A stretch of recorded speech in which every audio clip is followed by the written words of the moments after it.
Tom, yeah, good to join you.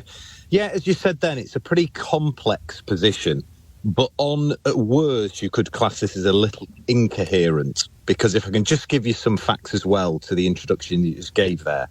So single-use products that whilst have enabled lots of smokers or would-be smokers to access vaping, which is a materially safer alternative, the government is currently enacting legislation to ban those products because of the disproportionate attractiveness to use. So that's the first thing, and that's going in play.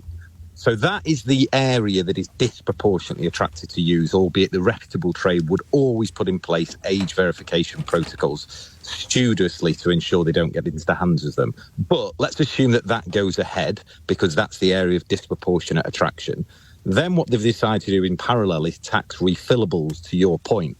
We've still got, despite there being 6 million vapers, there's still 6 million smokers. And this is at a time when the relative harm of vaping is at an all-time low when compared with combustible cigarettes. YouGov did a survey at the start of January, 3,000 adults, and only 2 in 10 could accurately cite that vaping was materially safer than smoking. So what we've got to be careful here is that in the round, this isn't seen as an incoherent strategy. When you're banning one set of products that are seen to be the issue, and whereas we should be encouraging the perception that is accurate that vaping is materially safer and give the smokers every opportunity to access those products. If you just increase the prices of everything, including cigarettes, which have gone up quite a lot, and you increase the price of tobacco quite a lot by sticking these taxes on, won't people just buy the vapes anyway if they really want them? If it's only €1.60 tax on every 10 millilitres of vape liquid, people love them so much they'll buy it anyway.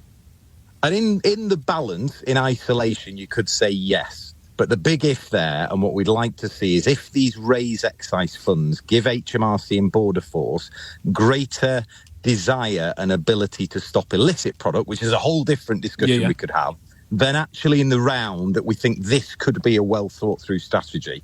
But unfortunately, there are ifs and buts that sit within there. And what we'd also encourage is part of the money was used for a national advertising campaign to really encourage the smokers to say, right, we're tackling the areas of disproportionate access to use, but let's be clear, this is a materially safer product. And actually, if you access it through a reputable retailer, this is the right thing for you to do. Well, if all those things are joined up, that would be right. If all the things are joined up, that's the problem, isn't it? I mean, it strikes me that the real problem here is with the retailers. I mean, you can buy disposable vapes at the petrol station now. What is it that is placed on those retailers to make sure that they are selling it to the right people not underage?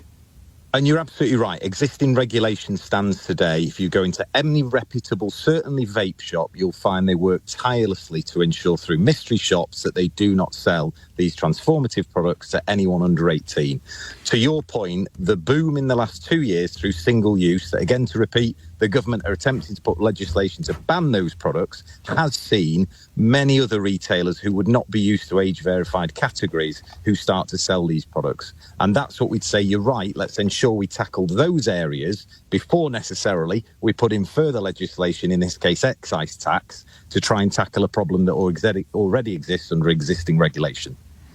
Do you think this is ultimately going to put people off taking up vaping?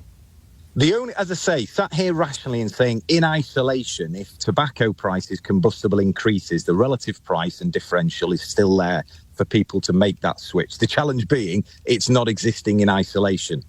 Adult smokers are confused. They love smoking, but have this moral dilemma that they realise 2 out of 3 will kill themselves ultimately, and the burden on the NHS is vast. So in isolation, yes, but it's quite a complex issue. And if joined up correctly, enforced correctly with a national advertising campaign, then actually it could work and shouldn't put many people off. But there are lots of ifs and buts there that need to be joined up together.